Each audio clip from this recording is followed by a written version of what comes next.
जब लाइफ में ये लगे कि अब लाइफ का एंडिंग पॉइंट है और इसके आगे मुझे कुछ दिख नहीं रहा है, मैं कुछ नहीं कर सकती, मैं कुछ नहीं कर सकता, अब मैं हार चुकी हूँ, मैं हार चुका हूँ, जब ऐसा लगे तो उस मोमेंट पे आपको ना अपने साथ खड़ा होना पड़ता है। क्योंकि तब आप बाहर की दुनिया देखते हो कि कोई मेरे साथ खड़ा हो जाए, कोई मुझे रास्ता दिखा दे, कोई मुझे कुछ बता दे, कुछ लाइफ में ऐसा मिरेकल हो जाए, जादू हो जाए, कुछ सही हो जाए। पर कुछ नहीं होता। हकीकत में लाइफ वैसे ही रहती है, जीवन वैसे ही चलता है। आप जिस चीज़ को दिल से एकदम चाह लो कि वो चीज़ चाहिए और उसके बिना मेरा जीवन नहीं चलेगा, तो ऐसा जीवन है नहीं। लाइफ तो चलती रहेगी, 2025 भी आएगा, 26 भी आएगा, 50 भी आएगा, लाइफ चलती रहेगी। आप अगर किसी चीज़ के लिए अपने जीवन को रोक देते हो तो ये गलत है। जीवन में बहुत सारे रंग हैं, जीवन में बहुत सारे रंग हैं। तो फिर हार क्यों मानना, और किस लिए हारना। हम पढ़ाई लिखाई करते हैं, हम मेहनत करते हैं, हम कंपटीशन की तैयारी करते हैं। कंपटीशन का मतलब ही है लड़ना, लाखों की भीड़ में अपने आप को साबित करना। और अगर इस बार नहीं हुआ तो अगली बार होगा। ना होना एक जवाब है कि आपका अगली बार होगा।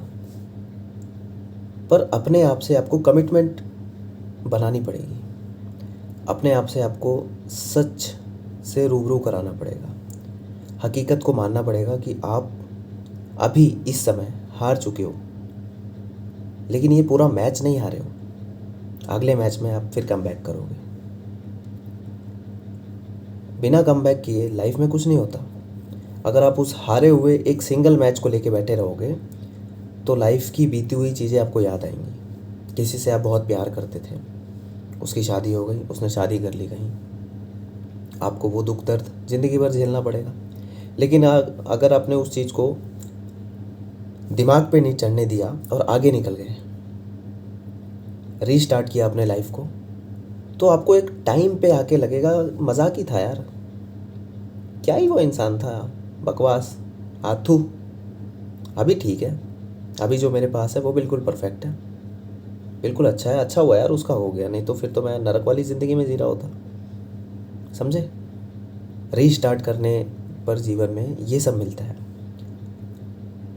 अगर आपका आपका एग्ज़ाम है, आप लास्ट ईयर फेल हो गए और अभी आपके पास समय कम बचा हुआ है, मैं मानता हूँ 30 दिन, 40 दिन, 50 दिन, या आपको जल्दी से जल्दी नौकरी चाहिए, सिलेक्शन चाहिए, एग्ज़ाम निकालना है, तो चलो चीज़ें कुछ शुरू करते हैं। मैं आपको बताता हूँ और आप उसको अपने सॉफ्टवेयर में डाल लो।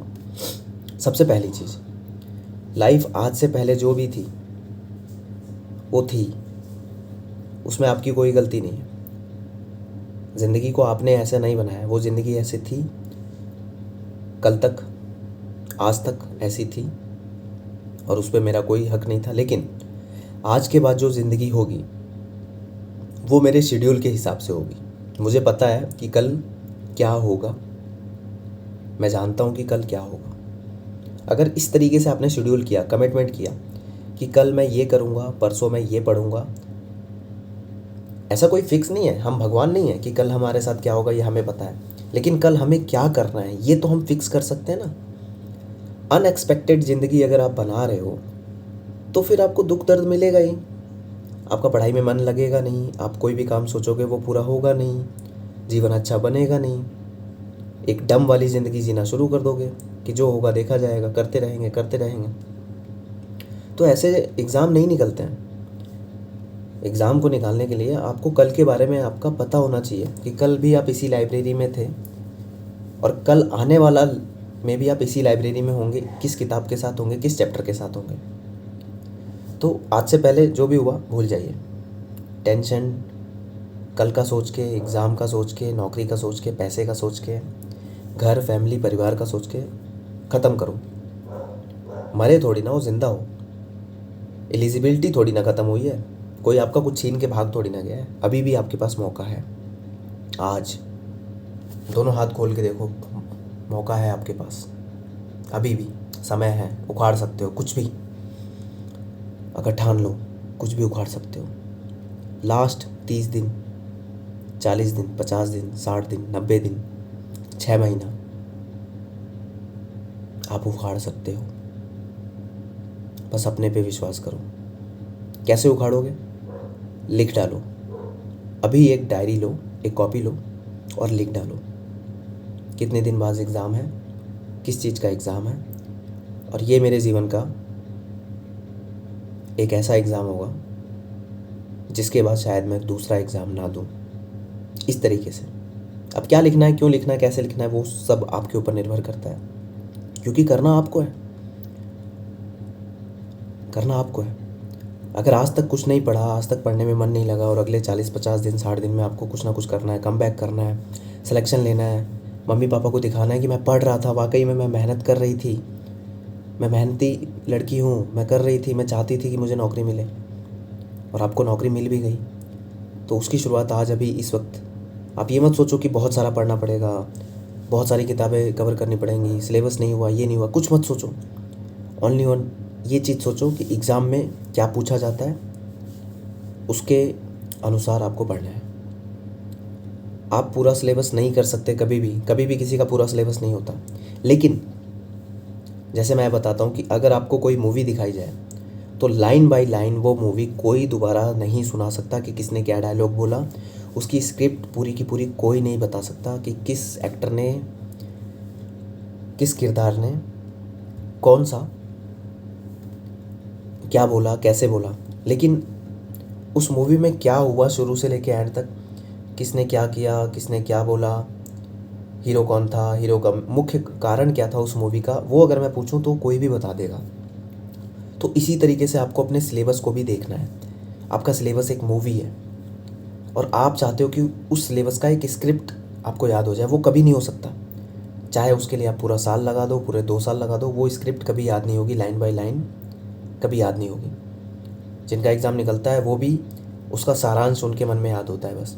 तो आप वो चीज़ 90 डेज़, 60 डेज़, इवन 30 डेज़ में भी कर सकते हो कि आपका जो सिलेबस है उस पूरे सिलेबस का सारांश आपको दिमाग में होना चाहिए, चाहे वो पॉलिटी हो, हिस्ट्री हो, ज्योग्राफी हो, मैथ हो, रीजनिंग हो, उसका सारांश आपको याद होना चाहिए।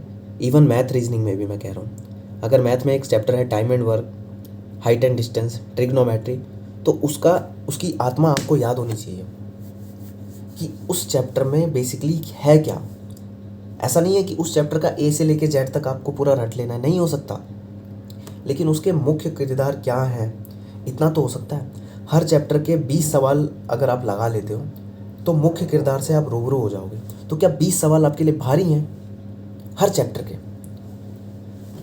अगर मैं आपको चैप्टर गिनवाने लग जाऊं तो 2 से 3 मिनट में सब कुछ खत्म हो जाएगा।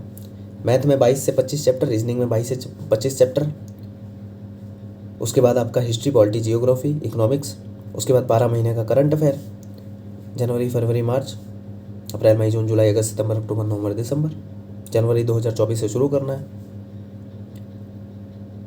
तो हर चीज़ की आत्मा यानी कि ओवरव्यू के साथ आप जंग लड़ सकते हो। हर विषय का ओवरव्यू लीजिए, हर चैप्टर का ओवरव्यू लीजिए, उसके बाद उसके लास्ट ईयर का पेपर उठाइए और उसमें अपनी पूरी आत्मा घुसेड़ दीजिए।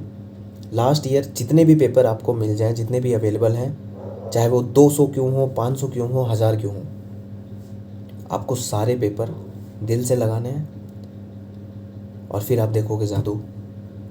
और इस चीज़ को आपको लिख के रखना है कि अगले 60 दिन में, अगले 30 दिन में आप रोज़, अगले 60 दिन आपको क्या करना है जी, मुझे बीपीएससी का एग्ज़ाम निकालना है, मुझे यूपीपीसीएस का एग्ज़ाम निकालना है, मुझे रेलवे का एग्ज़ाम निकालना है, उसमें क्या निकालना है, क्या सिलेबस है, क्या क्या चैप्टर है, उसको आपको ओवरव्यू बना के लिख लेना है। देन उसके बाद आप अपनी डायरी पे आओगे, डायरी में कल क्या पढ़ोगे लिख लिया। जब तक वो चीज़ पूरी नहीं होती है आपको सोना नहीं है, वो चीज़ पूरी करी उसके बाद ही सोना है। मर थोड़ी ना जाओगे, आंखें थोड़ी ना कमज़ोर हो जाएंगी, हाथ पैर काम करना थोड़ी ना शुरू हो जाएंगे, सब कुछ वही रहेगा। लेकिन अगर आपने लिख लिया, कमिटमेंट कर लिया कि भैया मैथ का परसेंटेज चैप्टर मुझे करना है, करना है,